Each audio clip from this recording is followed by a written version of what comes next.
Welcome inside Jefferson football, your weekly look inside the Jaguar football program.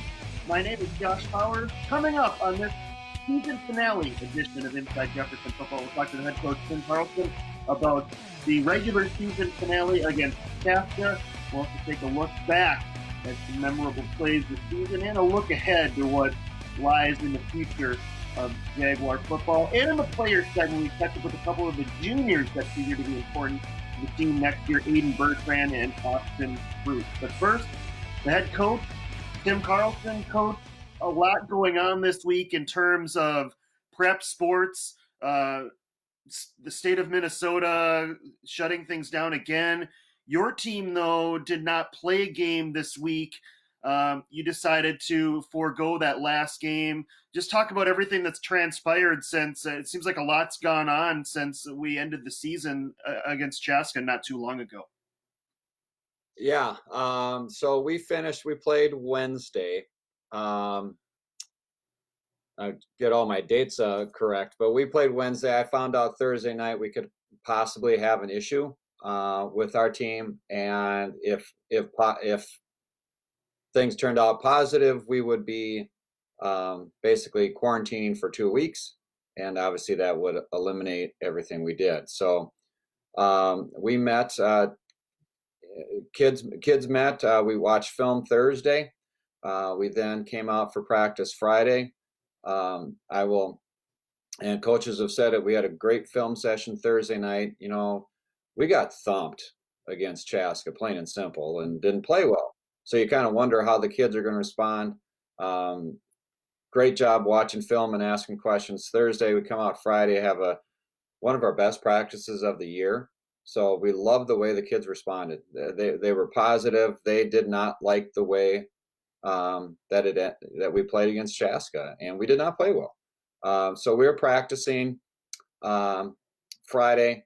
About 4:30, I got a call from Mr. Nyberg that we were shutting down, and so we go from right in the middle of practice to me calling the guys together and saying we're done.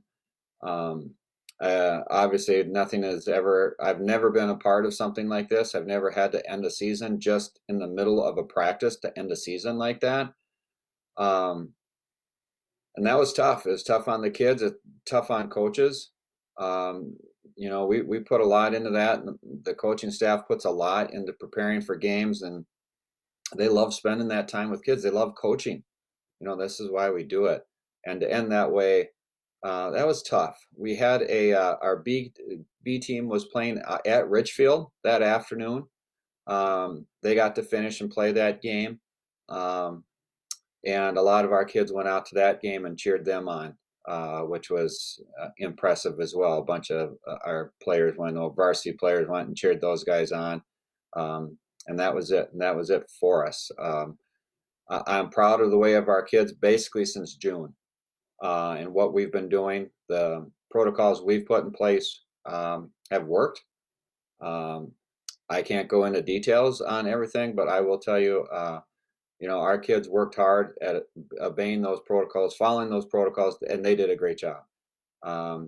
And as of right now, all coaches and players are healthy, and that's a good thing. At least that I know of. I haven't heard of anybody that's not healthy. So that's the most important thing in all this. But it was a tough afternoon. It's been a weird season, and there's been a lot going on, and that was a hard way to end it.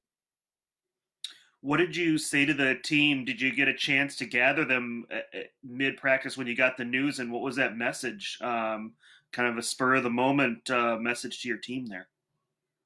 Again, we just had the varsity kids there. The sophomores and juniors that don't play varsity were playing that B game, so I never really even got to talk to them. And I really couldn't say a lot to the crowd in general because the school district was going to send out letters, a general letter to everybody, then a more specific letter to others. And so when I brought them in, and I'm you know me, Josh. I'm not typically at a loss for words, um, but I was. I just didn't know what to say. I just had to try and explain it to him. And then on top of it, I can't use any details. Um, Right. and it's frustrating. It was sad to see the look in their eyes, and you know what, they were just stunned. And the only question I got was why, and I couldn't answer that. And that's tough, because they do want to know why, and I really couldn't go into that. And you look around the state, we're certainly not the only one. My son Joe, as you know, coaches in Minnetonka, and they shut it down today or yesterday as well after um, a playoff win this week. So it's going around the state, and I just feel for those kids, and having to end things like this. You look at the flip side of it. The bright side is we played. We got 6 games in without any issues. Um, you take out one clunker at the end, and it was a lot of very good high school football being played by our team and in the district that we play in. Yeah, obviously not the way you wanted to end, but as you said, Coach, you're able to play a season. You're able to get the regular season in. I know it wasn't the way you wanted to play too against Chaska. Boy, they looked very strong, the defending champs. Sometimes it takes a team a while to really start to gel, and it seemed like that was happening with the Hawks. There were a lot of seniors last year on that state. That's typically what you have in state championship teams. You have a lot of seniors. Doesn't mean the guys behind them weren't very good. We knew that they were going to be good. And one of the possibilities of schedules was to start with week 6, and that means we would have played Chaska first. And that was actually my vote, because I knew that they were going to be younger, and I did not want to play them at the end of the season. They're just it's a good football program. It's a big football program, just like Chan. They're both growing. They're very well coached. And so, knowing that we're going to play them at the end, it was going to be, they're not as good as they were last year, but they won the state last year. But they're still pretty good, and I think they're feeling pretty good about their team as well. Still, I think you guys would have relished, given the way that it went, given that it was 49-0. I'm sure you guys, and it sounded like that your team responded in an enthusiastic way to get another chance at them, and if not win the rematch in the playoffs, which would have been your first opponent, at least gave them a much better fight. Oh yeah, we were going to fight them. There was going to be no doubt in that. If I had to put on the pads myself, I think I would have done that. But we were going to give them a much better fight than we had, and that was clear with the kids from Thursday watching film to practice. Things were just clicking, and for really 2 days after that game, the things be clicking. That first practice, that time out in the field, we were liking where we were. Where would we have won? I have no idea, but it sure as heck would have been a whole different ballgame. Well, Coach, tough way for your team to end the regular season, but you got the regular season in. That in and of itself an accomplishment in 2020. We'll see you back in the last segment, Coach. We're going to reveal our Jaguar plays of the year. We'll talk about the season recap and what lies ahead, okay? That'll be fun. All right, that's head coach Tim Carlson. Coming up next, our player segment. We check in with a couple of the key junior class members of the Eagles, with Austin Troop and Aiden Bertrand went inside Jefferson football to see.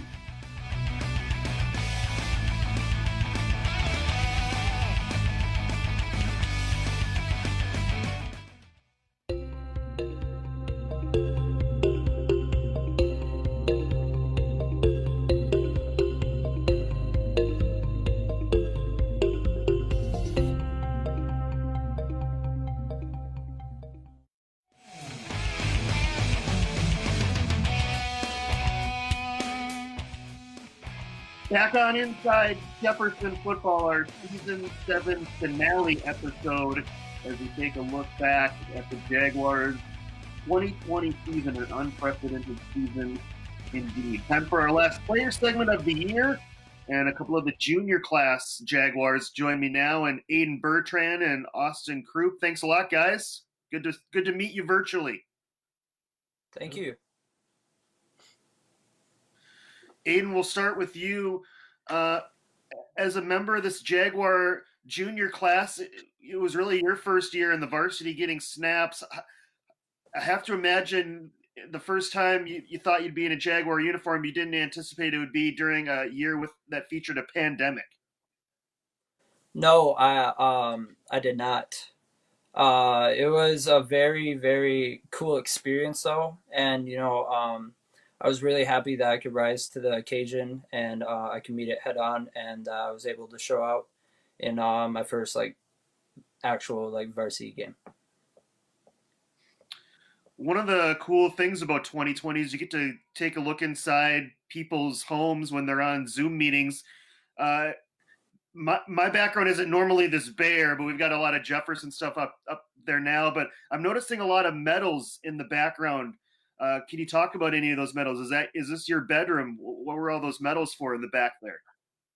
Yeah, so behind me, that's a bunch of my medals that I've gained from football, wrestling, and baseball throughout the years, and I've kind of got a collection. So yeah, no, that's kind of what's on that shelf. Some of the stuff that I have on there is like very important to me. Um, so yeah, so it's a good reminder of my accomplishments, and I'm proud of them. Austin, your first year on the varsity as well. What was it like to play football this year for Jefferson? Maybe first you didn't think you get a chance to play, but how was it stepping onto the field as a Jefferson Jaguar this fall? It was definitely weird because we didn't know we were gonna have a season or not, and when we got the last minute decision that we were actually gonna play, it kind of gave us kind of the opportunity to play the best that we can for this year. You're one of the wide receivers, Austin. The wide receiver group was, I think, a position of strength for Jefferson this year. You had certainly Isaac Freetag, Colby Jorsham, Sam Wanzak, and yourself. But the three guys that I listed before you are seniors. How did they help you get ready for this year as a first year player in that group? And what can you take from them to apply to next year's team when you're going to be that senior upperclassman? Those wide receivers have definitely helped me through this junior year. Especially like Colby Jorsham, he always helped me with plays if I was confused, or he'd also give me tips on like how to become better. And I definitely um, use their tactics next year to help lead the other receivers and hopefully have more people who can rise to the occasion. Aiden, who are some of the guys besides yourself and Austin, part of that 11th grade junior class that are going to be big impact guys for Jefferson next year, whether that's on the field performance or off the field leadership? I think that some of the great leaders that are on our team is Joshua Metzger. Really, he's a great leader. He always has his plays down. He shows up on time. He's going to be a big impact, and he's an amazing tackler. And another one would be on our D line would be Kishan Kobold. Really, just a monster on the D line. He helps linebackers out a lot. Also, Tavian Warren, a very very talented player, and he gets the job done. So Austin, what is life off the football field like for you? Aiden mentioned some of his other interests in his background there, but what are some of the things you do besides football in your spare time? Um, I will say I like to hang out with like my friends, also study some plays. One thing that is kind of hard to do because of COVID is to go to the gym because of new laws, and especially with the new order that Governor Tim Walz did, where the gyms are going to be closed. So, but I used to like just hang out with friends or just lay around. Aiden, what has virtual distance learning been like for you this year? What are some things that you've learned? Have your study habits improved in the sense, or are you kind of responsible for doing everything kind of on your own, taking that initiative? So, I don't know. The distance learning actually it's benefited me a lot. Um, because it kind of helps me like take like responsibility, because no one else is gonna do the work for you. So so it helps me because this year, right before school started, set out a day-to-day schedule, and I've been following that ever since. And I feel really good with where I'm at, ending the first trimester. So I do miss in-person school though. Obviously, the social aspect of that, but all in good time, right? Austin, who have been some of your favorite teachers at Jefferson? I know for me, this is going to date myself a little bit, especially the teacher that I'm talking about. One of my favorites was Don Vertigan, who's one of the assistants for Jefferson. But who have been some of your favorite coaches, of course, besides Tim Carlson? I would definitely say for coaches, also Don Vertigan. I actually have a few classes with him myself, and he does teach his class well, and it is pretty fun to be in his classes. Other coaches I'd like are Coach Fearing and Coach Smitty and Coach Knutson because they kind of like elevate the practice and make it more fun. All right, guys. I appreciate the time. You guys checking in. It's been great to see you guys step up this year as juniors, and we're looking forward to seeing both of you on the football field next year. Hopefully, pandemic all gone away, and seeing you guys contribute to the Jaguar program. Okay. Okay, thank you. All right, that's Aiden Bertrand and Austin Krupp, our final player segment of the year on Inside Jefferson Football. After the break, our final segment of the year with the head coach, Tim Carlson. Next.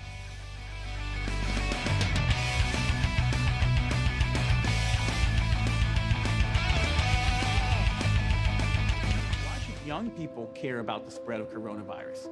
Well, we know that people with underlying medical conditions over the age of 60 are at highest risk, but they've got to get it from somebody. So we're asking everyone to be selfless for others so that we can protect those who are most susceptible. Not going to bars, not going to restaurants. It all just means physical separation so that you have a space between you and others. For more information on how you can social distance, please go to coronavirus.gov.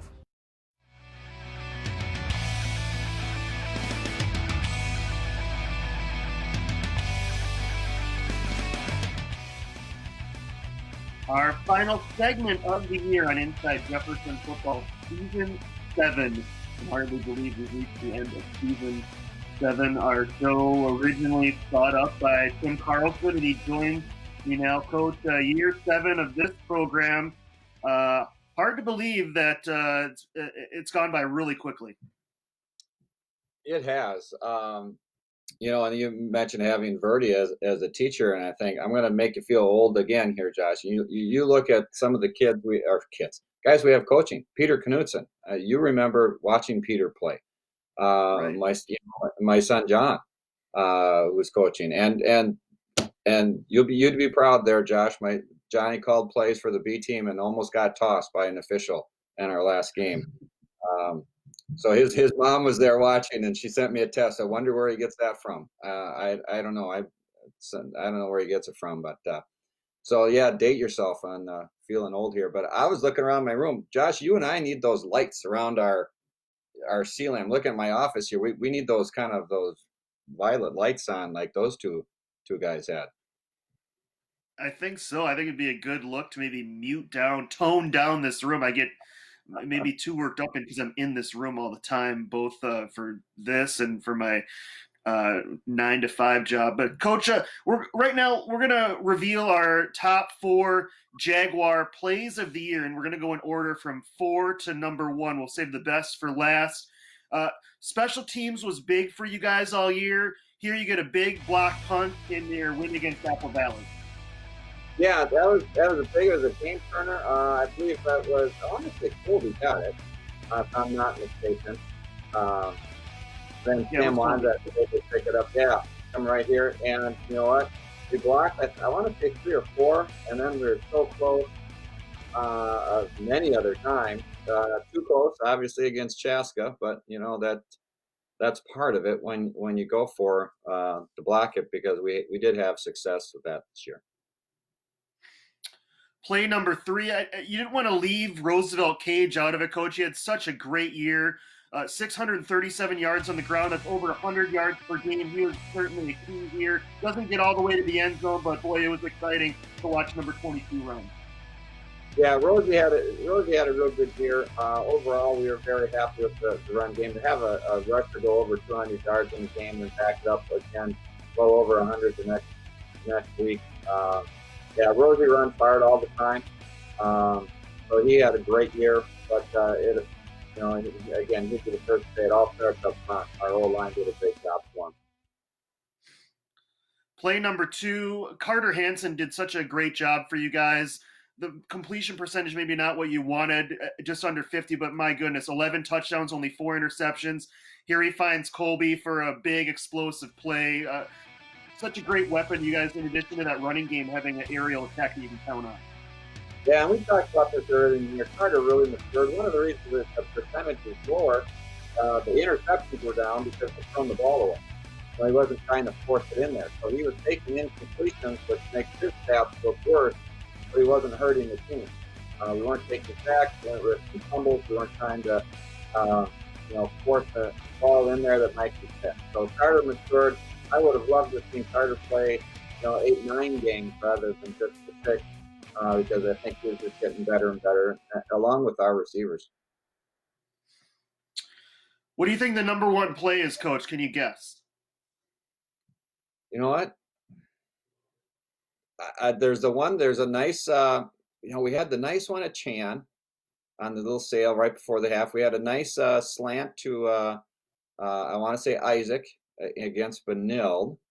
I don't know. I'm stumped, Josh. We have so many good plays, Josh. There you go. It's hard to choose them all. But senior night, we have to go back all the way to that first home game. Colby Georgetown took the game away in the 4th quarter with a big touchdown catch.